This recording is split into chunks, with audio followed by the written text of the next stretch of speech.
Hello, everybody, and welcome to the One Championship First Strike preview show. So we have a 6-fight card, all kickboxing matches. We start off with a heavyweight fight between Patrick Schmid and Rade Opacic, and then we go straight into the Featherweight Kickboxing Grand Prix. So 4 fights, 8 fighters. The level is world class. I mean, I can't think of a Featherweight Grand Prix that I've ever seen like this before. And what's even better is that the main event of the card is Giorgio Petrosyan taking on Superbon Banchamek for the inaugural featherweight kickboxing title. So the story is featherweight kickboxers in this one. The heavyweight one, just to open the card up, I think they're planning on just testing the structure of the cage for that one, because when we get into these kickboxers, the pace and the intensity that this whole Grand Prix is going to set is quite exciting. I have thoroughly enjoyed researching these guys. So the first fight on the kickboxing Grand Prix, if we look at the tail of the tape, we've got David Kiria taking on Enrico Kehl. Kehl, the second youngest in the tournament at 29 years old, taking on Kiria at 33. But it is Enrico Kehl that's got the majority of the experience in this fight. So 35-18 for Kiria with 16 knockouts, 51-15-2 for Enrico Kehl with 30 knockouts. And as you'll see, the knockout percentage for Kehl is considerably higher. His output is also higher as well. And I think that for me, Enrico Kehl is the guy that sets the pace of this tournament. He is very aggressive. He constantly is throwing at his opponent. I mean, his nickname's the Hurricane for a reason. His attack is a whirlwind of kicks and punches and knees, and he loves wearing people down and breaking them. On the other hand, David Kiria, so he's only had one fight in one championship so far. It was against Petrosyan, and he gave a great account of himself over the distance, but lost the unanimous decision. For me, Kiria, although he's a very talented fighter, I feel like he's the underdog in this tournament, and that really shows you how high the level is in this.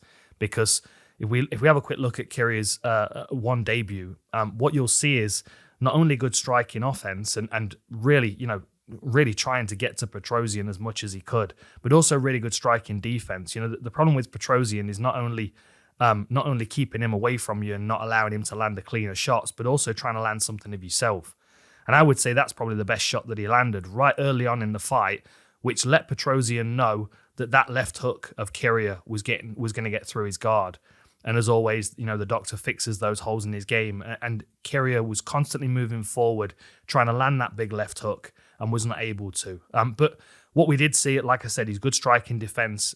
He's a very, very mature fighter in his approach, and I think he's got good weapon selection. The issue against Enrico Kehl is going to be the pace that Kehl sets, because Kiria likes to play the technical game a bit more than Kehl. Kehl's going to throw everything in the kitchen sink at him. And we didn't see that from Kiria against Petrosyan. What would have been more beneficial for him perhaps would have been a higher pace and a bit more disregard for his own personal safety, which is what we see from Enrico Kehl. It's not going to be nearly as much of a technical battle with Enrico Kehl, who is far more aggressive, always on the front foot. He's got fast hands. He's got vicious kicks as well. I mean, just watch this. A blocked high kick straight to a left hand. I mean, there are very few fighters that are able to do those kind of things where they're striking on one leg and knocking their opponent down with the secondary shot. And like I said with Kehl, something always gets through. His work rate is unreal. And this is why he's got such a high knockout ratio. Not because he's knocking people dead with one shot, but because he's landing a volume that he's just making these guys crumble under his pressure. Even here against Liam Nolan, who's a very, very good, very talented Thai boxer, just couldn't keep space from Kehl and couldn't deal with the pace that he was setting. Because, often it's like 3 or 4 shots are coming at once. Look at that beautiful shot to the solar plexus there from Kehl. Goes high, touches him with the lead hand, and then swings that left hook to the body right into the solar plexus. And then pulls this final shot as well. Look, I mean, not only is there intensity and overwhelming pressure, but there's also good control with it, which means that he's in the moment thinking, he's reading his opponent. He's using great feints. Look how he feinted that knee there. Marched forward to throw a knee, and you can see Liam Nolan bring his hands down. And then the other knee comes right into the side of the ribs. Really, really fun style. And I don't say this lightly, but Enrico Kehl reminds me a lot of Deckers. Just the constant volume that he's throwing. He likes that tight, high triangular guard. He doesn't mind taking shots on his guard or even on his chin sometimes to land his own. And yeah, I definitely think that Enrico Kehl is the dark horse in this tournament. You know, he's one of those guys that's going to bring a lot of excitement to the tournament. But I actually think if he gets the right performances against the right fighters, that he's going to cause real problems. There are certain fighters in here that would be a really interesting test for him, but I feel like Enrico Kehl is going to be pushing David Kiria around. It's going to be Kiria that has to try and control the distance of this fight and slow it down. So he allows that technical ability to shine through. You know, as well as being a kickboxing champion, he's also a karate and savate champion. So although Kiria doesn't necessarily have all the experience in kickboxing that some of these other guys have got, he's got a more diverse experience because he's been competing in other tournaments and amateur and pro. He's got a wealth of experience to bring in from outside of kickboxing. Enrico Kehl is just an overwhelming mess of limbs, and I really think he's going to cause waves in this tournament. I'm looking forward to seeing this one. Next up, we have Chingiz Allazov against Sami Sana. So Allazov and Sana are both the two tallest guys in this tournament. Allazov is the younger of all of them at 28. 56-5 is his record with 34 knockouts. Second highest knockout percentage as well in the whole tournament, but he's only behind the leader by 0.1%. So I mean, he's right up there. 56 wins and 34 knockouts is very impressive, as well as having an amateur record of 204-3. So for Allazov, loads and loads of experience coming into this one, and also an interesting narrative given the fact that he's also, you know, he's got 5 losses on his record, and 4 of the losses on his record are to guys that are in this tournament. So there's some exercising demons that can be done here for Allazov. He can get some wins back, and he can, in his mind, erase some of those losses that he's picked up. Now, one of those losses was to Enrico Kehl. It was a split decision in his one debut, and it was a really fun fight to watch. We'll come back to the Taylor tape in a second. Let's have a quick look at this, because there was a really, really good striking on display from Allazov. He's clearly a very skilled individual, a very good martial artist. The point of difference in this fight was that Kehl was always on his front foot, as we've just talked about. That tight, high triangular guard, always trying to get in his opponent's face and walk him down. But even so, Allazov was able to land some nice shots on the inside, that lovely lead uppercut that he landed. And, you know, all the way through the fight, he was landing quality shots, but it was the volume and the pace that Kehl was setting was what he struggled with. And I think he might be in for something similar here in this fight, because he's fighting Sami Sana, who's the second most experienced fighter, I believe, in the tournament. Yeah, he is. He's got loads of experience as Sami Sana. So let's just go back to the tail of the tape. So Sami Sana, 135-14 with 2 draws, 49 knockouts as well. So it's not the highest knockout percentage at 36.2%, but it is a massive difference compared to Allazov, who's plus 60%. So Sami Sana has got to kind of pick his poison in this one. He also likes to set a pace, and that's something we've seen in Sami Sana, even in his fight against Petrosyan. Although he was throwing a lot and wasn't successful with a lot of it, he was still active and adamant, moving forward. And he's also the tallest guy in the Grand Prix. He's 6'3". He's got at least a 3-inch height advantage on everybody he faces. And if he gets Allazov out of there and moves on in the Grand Prix, he's going to make everyone look a lot shorter, because they're all under 6 foot. It's only Allazov that's you know, is 5'11.5". So Sami Sana has got a massive advantage with height and reach in this one, as well as a huge amount of experience. Having said that, he doesn't use his range. He likes to stand on the front foot of his opponent as well, which is why it's familiar to Allazov, you know, following the Kehl fight. Like, look how aggressive he is here. Clearly reaching height advantage, but he's walking himself into close boxing range and landing heavy, meaningful bullying shots. Like, you know, Askarov's backed up against the fence here, and he can't get space from Sana. Look at that beautiful cross that he throws there. And this is where the reach advantage does come into play. Because at this point here, their feet are incredibly close. Like, they're both in one another's jabbing range. But as Askarov circles away there, he's just out of the way of that left hook. But as Sana jogs his way in, he lines him up perfectly for that cross. And that's where the reach advantage comes into play. It's not necessarily being able to... well, it's not being able to get away from him when you're fleeing. We see this a lot with with really good kickboxers with long reach. They seem to be able to hit their opponent from everywhere in the ring. And with the circle, it gives a bit more movement, a bit more space for their opponents to work. Sami Sana is still able to reach them. I mean, he punches Askarov into that corner post with that straight right and drops him on the spot. And this actually wasn't a knockout finish for Sami Sana. There are a lot of fights on his record like this, where he's beaten someone almost completely out of the fight, but they still managed to make it the distance. So that 49 knockouts on his record, I think, could be higher if he had a bit more time to work. As I was saying against Petrosyan, he wasn't discouraged at all during the fight. He kept pushing forward. He wasn't landing the best shots in the fight, of course, but that's why Petrosyan is fighting for the world title.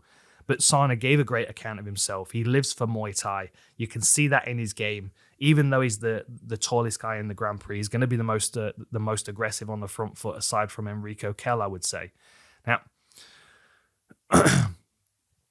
Allazov has to do something different in this fight than he did in the last one. Against Enrico Kehl, he looked really good in the first round, but because it's only 3 rounds, he wasn't able to hold him off long enough, and Enrico Kehl kind of marched through him in the second and third. Same thing could happen here with Sana. Like, if Sami Sana starts strong and starts pushing Allazov back, even if he's losing the round and taking the bigger shots, he'll keep that pace on. It's Allazov that's got to continue landing those good shots, or at least do something that's going to maybe slow Sami Sana down and push him back a little bit. But again, a really, really interesting fight. And they are the 2 tallest guys in the Grand Prix as well. So that's something I'm going to be watching, because I do feel like a reach and height advantage is big in this tournament. And both of these guys can progress with that advantage on their side. Okay, let's move on to the next one. So we've got Tayfun Ozcan making his one debut. Another very, very exciting fighter in this Grand Prix. Someone that matches the pace of Enrico Kehl, perhaps. His nickname is the Turkish Turbine, and you'll see this when you watch his fights.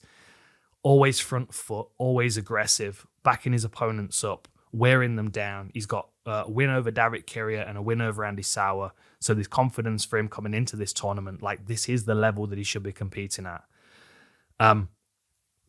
He's taking on Sitthichai Sitsongpinong, who is the statistically the most dominant fighter in this Grand Prix. Basically because he's got wins over everybody. He's beaten 5 of the other guys in the Grand Prix. He's also got 4 wins over Marat Grigorian. So Sitthichai has done several careers worth of work, and he's beaten a lot of these guys anyway. Now, he's only 30, but as a Thai boxer, he is kind of coming towards the end of his career. We've seen, he's 1-1 in one championship at the moment. His last one was a really good performance against Tawan Chai. And there were a few things that he used in the Tawan Chai fight that I think he's going to need in this one. Let's just go back to their records. So Ozcan is 84-8 with 3 draws, 27 knockouts, which is only a 32% knockout ratio. Very similar to Sitthichai, who's 31% knockout ratio, but his record's considerably higher. 125 wins, 32 losses, and 5 draws, and that includes 39 knockouts. The point of difference here is that Ozcan is the unknown commodity because he's not fought in one championship before. He's also not lost to anybody in this Grand Prix before, and everybody in the Grand Prix has lost to one another in some way. Tayfun Ozcan is the unknown commodity coming into this, and I think Ozcan matches Kehl in his pace, but maybe not with his power. Sitthichai is a very technical fighter. He likes to play technical, but he's going to have to do something to hold Ozcan off in this one. And as I said, in his last fight against Tawan Chai, we saw some really nice work from Sitthichai, where he was able to kind of bully the younger opponent. Like, he looked like he was big brother in Tawan Chai a lot of the way through this fight. And again, Tawan Chai is another technical fighter that does give Sitthichai space to work. Like, you can see both of these guys kind of hanging back and picking their shots. This is not going to be a range that is afforded to Sitthichai in this fight. Ozcan is not going to be respectful of Sitthichai and the work that he's done. So Sitthichai is going to have to use some of these kind of things where he's catching kicks and he's throwing his opponents to the floor. Anything where he can catch and trip and throw and bully and make it seem more like he's the big brother, like he's the veteran in this Grand Prix. That's going to buy him some time, because as I said with Ozcan, he's not going to give Sitthichai space. He's not going to give him respect. So Sitthichai is going to have to demand that space and that respect by utilizing his better techniques. Now, again, the pace will be set by Ozcan. I don't feel like he's got the knockout power to really hurt Sitthichai, especially given the fact that Sitthichai's got so much experience, but he can certainly overwhelm him. And Ozcan, he's only 30 years old. He's one of the younger guys in this tournament, along with Sitthichai. But with the length and the depth of Sitthichai's career, Ozcan will look like the younger fighter in there. He'll look like the more sprightly prospect for sure. Okay, the last fight in the Grand Prix. Now it's a really exciting fight for any kickboxing fan to get stuck into, because you know both of these guys. You know Andy Souwer from years and years, from all of the Grand Prix that he's been in, from all of the amazing fights that he's had. He is the most experienced fighter in the tournament with 183 fights. He's taken on Marat Grigorian, who is one of the most respected kickboxers of all time as well. Now, Grigorian was ranked number 1 in 2020. It's fair to say that Andy Souwer's best days are behind him, and I think I mean no offense by that, but I think that's the realistic take on this fight. This is about Andy Souwer being the smarter and more experienced fighter and knowing how to play the game against Grigorian. Sometimes Souwer likes to fight a bit too much, and that leaves him vulnerable, and Grigorian's got heavy hands. He's also got really accurate shots as well, which makes a big difference in this fight, because he's going to be working at various targets which Andy Souwer will not be able to cover. He won't be able to cover everything, and Souwer's going to be primarily focused on covering his head when Grigorian's got great work to the body. 161, 21-1 for Andy Souwer with 98 knockouts. Also very impressive, because not only does he have the most knockouts in the whole Grand Prix, but he's also got the highest knockout percentage, followed closely by Allazov, as I said. And Marat Grigorian's over 50% knockout ratio as well, but a lot less experience for Grigorian. 64-11 is his record with 33 knockouts. The height is a wash on these one as well. They're exactly the same height as well. Orthodox v orthodox, but Grigorian is 30. There is a he is the younger fighter by 8 years. And for me, in my mind, Grigorian is the favorite to win the Grand Prix for a few reasons. But first of all, I think a big win over Andy Souwer here gets him way ahead in the tournament in his own mind, because that's a big name to have on your record. That's a big win to add to your career. After that, then he's fighting guys that he's familiar with. I mean, Grigorian's beaten Allazov already. He's beaten Superbon, who's in the main event, and he's also got a win over Sitthichai, even though he's got losses to Sitthichai.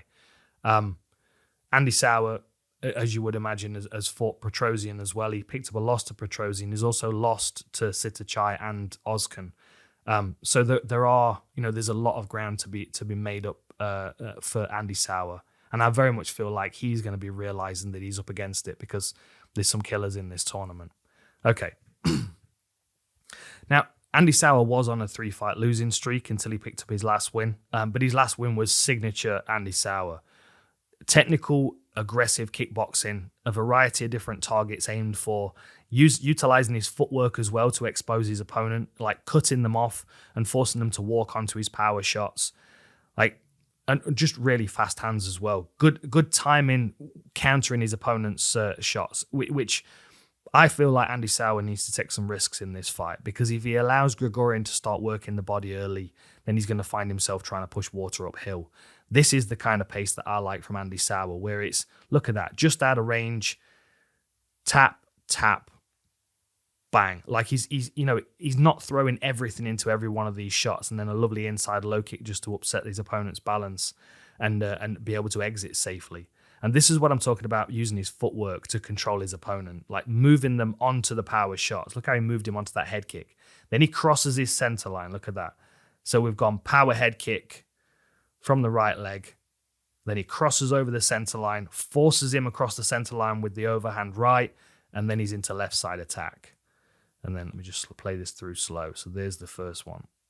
So we've got left hook, lovely left hook there. Then he's going to work the body, bang. Then he's going to go inside low, bang. And then he sets him up for the high kick again. You can see him just pushing his opponent towards the power shots. And there's the high kick. Ambidextrous in his threat as well as his technique. This is where the experience for Andy Souwer comes into play, and why I feel like he needs to not only get out the gate fast and make an example of Marat Grigorian, because Grigorian will be the favorite in the other fighters' eyes as well. They're all going to respect this as the co-main event of the card for a reason. If Andy Souwer is able to win this first fight, he gets a big boost, not only in his self-confidence, but also in the way that everybody else is seeing this tournament. The young fighters coming through are terrifying. Ozcan and Enrico Kehl are really the two to watch. Allazov as well, of course, because he's not picked up many losses in his record, and those losses are predominantly all stacked up in this tournament. So there's revenge to be had for Allazov. For Andy Souwer, he's definitely feeling like the end of his career is approaching, and going out on a big Grand Prix win like this, maybe even line himself up for a title shot. That'd be the way to close out a spectacular career, but it's going to be very difficult to do starting off with Marat Grigorian. So Grigorian, only one fight in one championship so far. A great performance though, and really showed his ability. Especially with his hands, especially with his body shots. Now, we don't see the body shot here against Kondratev. There it is. It's an awkward angle because we're kind of behind Grigorian. But as you'll see here, close range, he goes for the uppercut, touches him with a jab as he sees that wild swing come back, and then he digs that shot in there. This is the shot. We're watching this punch here going into these ribs. Bang. And you can tell that it landed, because watch Kondratev's arms afterwards, pulls his elbows close into his side. And it's the same target that he aims for a bit later in the fight again. Backs him up to the fence. He digs it one time there. Lovely work from Grigorian on the inside. And this is really his signature style. Heavy hands in close, a variety of different technical attacks, but lovely left hook to the body. There it is one more time. And look at the posture change of Kondratev as well. Look, as he's circling, catches him right in the ribs there. Lovely shot. And just crumbles him. Just there's nothing you can do about a shot like that. It's one of the worst feelings in all of combat sports, believe me. You get caught with a shot like that, and it feels like your body's giving up on you. Like all the air's knocked out of you, and you try and get back to your feet. Your brain still wants to fight. You're still determined that you can, but your body's just not cooperating. And this is where Grigorian, I feel like, is a real threat to Andy Souwer, because they're the kind of shots that stay with you. You get hit with a good body shot in the first round, and you are now susceptible to body shots for the rest of the fight. Being the most experienced fighter has its pros and cons. Of course, Andy Souwer's had loads of fights against loads of different opponents, different body types and styles and stuff. So that wealth of experience is going to be massive for him. But in the process of getting that experience, much like Sitthichai, in the process of getting that experience, you also accumulate damage and wear and tear. And this is where Grigorian coming in with, 75 fights on his record compared to Souwer, who's 183. There's a lot less wear and tear there. And Marat Grigorian can put good work in early, water in the basement, as Teddy Atlas would say, work his body and then start softening him up for the later rounds. Certainly doesn't want to take any risks, because you can't count Andy Souwer out, not only with the most experience, but with the highest knockout ratio as well. But a hell of a co-main event, and a great way of finishing off the kickboxing Grand Prix. So let's just quick rattle through that again. So we've got David Kiria opening up the Grand Prix against Enrico Kehl. Then we have Chingiz Allazov taking on Sami Sana. Then we move on to the debutant Tayfun Ozcan taking on the veteran Sitthichai Sitsongpinong. And then the closer of the Featherweight Kickboxing Grand Prix, the veteran, most experienced fighter on the card, Andy Souwer, taking on Marat Grigorian. And that sets us up for the main event. And what a main event it's going to be. So let's have a quick look at the tail of the tape. So you've got Superbon Banchamek on one side, you've got Giorgio Petrosyan on the other. Now, 31 and 35, so they're both in their 30s. They're both getting to that stage where they've really got a good grasp, a good handle on their skills, on their game, and on what their goal is when they're in there. Grigorian, 109 wins with only 2 losses and 2 draws. There's a reason they call him the doctor, and that's because he's so technically proficient that he tends to make everybody else look levels below him. That's what we saw in the fight against David Kiria, and that's what I would expect to see against Superbon Banchamek. Now, Banchamek on the other side, 111 wins, 34 losses, 26 knockouts. Now, neither of these guys are bringing in a massive knockout ratio. Banchamek, as you can see, is below 25%. Grigorian is heading towards 40. But Grigorian's not chasing knockouts. He's not fighting like he's determined to stop guys. Like, you look down the rest of this card and you would think Enrico Kehl and Tayfun Ozcan wouldn't be happy with a win unless their opponent was unconscious. It's just the way they fight. There's a risk-taking element to that. There's a, that's when we start to say things like, oh, he's got a good chin or he's really tough. We don't have to say those things about Petrosyan because he doesn't let people test his chin. You saw him take that cuffing shot against David Kiria, that left hook. It was the last one he landed. You only get one good one. And this is where Superbon has really got to use volume as his weapon in this one, because Petrosyan will play the technical game all the way through. If Superbon starts playing the technical game with Petrosyan, he's always going to be on the back foot. He's always going to be on the losing end of those exchanges. But what we saw against Sitthichai, when Banchamek stepped in against Sitthichai Sitsong Pinong, it was his aggression that was able to overwhelm the veteran fighter. Both of these guys very technical, of course, but it was the pace that Superbon set that won in that fight because Sitthichai wasn't able to keep up with him. It's almost like every time an exchange starts, Superbon has to have the last word. Like, you'll see what I mean here. Like, every time there's an exchange, like, Superbon is determined to make sure he has the last good shot. And Sitthichai tried to keep up with him, but as the fight went on, you could see Superbon starting to get to Sitthichai a bit more. And the shots that he was landing were more meaningful as well, jamming that teep into the midsection. And sometimes even allowing Sitthichai to start his attack and then throwing over the top. Just kind of a disregard for what's coming back at him. Now, I'm not saying he can take all kinds of risks in this one, but I would say that he needs to outland and outthrow Grigorian as much as possible. And any time that there's an exchange, if he can have the last word, then that's going to get him head on the judges' scorecards. It's more of a perspective thing. If you see the last big shot in the combination be landed by Superbon, you're going to keep scoring that to him. Grigorian might land the cleaner shots, but he might not land as many. And for me, this is where Superbon has to make a difference. And the other thing with Grigorian as well is it's so difficult to beat him over 3 rounds. He's so technically sound, technically proficient that you almost have to use pressure and fatigue as a way of breaking down that wall. And we don't really see people do that against Petrosyan because they try and they start and then they get discouraged. Like, this is what I was saying about the Sami Sana fight. Like, if you watch the way that Sana approaches this, at no point is he discouraged, but you can see him start to pull some power out of his shots or react to shots that aren't coming. Like, he blocks a low kick there that doesn't happen. Like, at no point was Sami Sana discouraged in his output, in his forward movement, but you can see him. He goes to check a kick that wasn't there. See, Petrosyan's constantly playing this game where he's programming his opponent to expect something, and then when you start expecting that thing, he doesn't deliver, and then next time you go to check it, he doesn't throw it. It's a very frustrating game to play because he's so technically sound. He's so watertight in his defense that you really don't feel like you can get into it in any way. And if you throw a shot and it completely misses, the next time you throw that shot, you might take 5 or 10% off it because it might not land. It probably won't land. And if it doesn't land, then you're going to go whistling past your target and then your target's going to counter you. That's what Petrosyan does so well. So that gradual discouragement is something that Superbon's going to be fighting against all the way through this battle.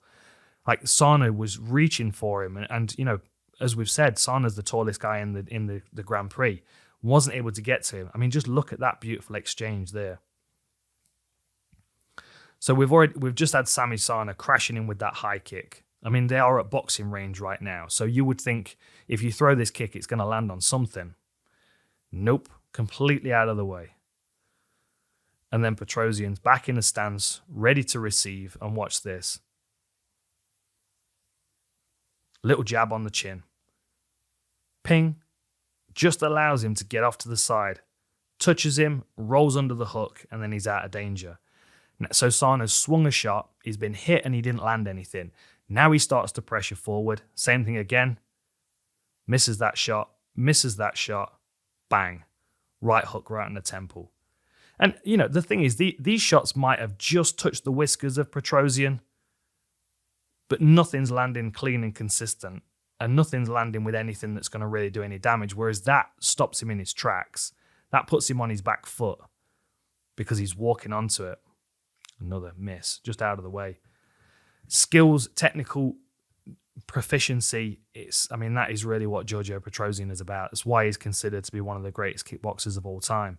And I do think that there are people in this tournament that can challenge him. So if we imagine that Petrosyan wins the belt here, there are a lot of guys coming through this Grand Prix that would be problematic for him based on pace alone.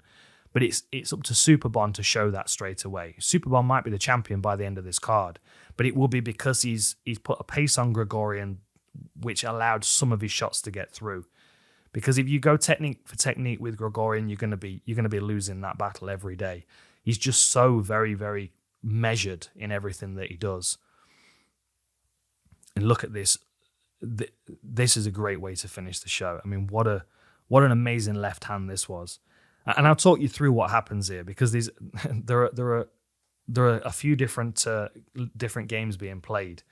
So this is Smoking Joe Natawut, and what you'll see is Natawut steps in and postures as if he's going to throw his right hand, but then sees Petrosyan dipping out of the way and posturing to counter with the left hook.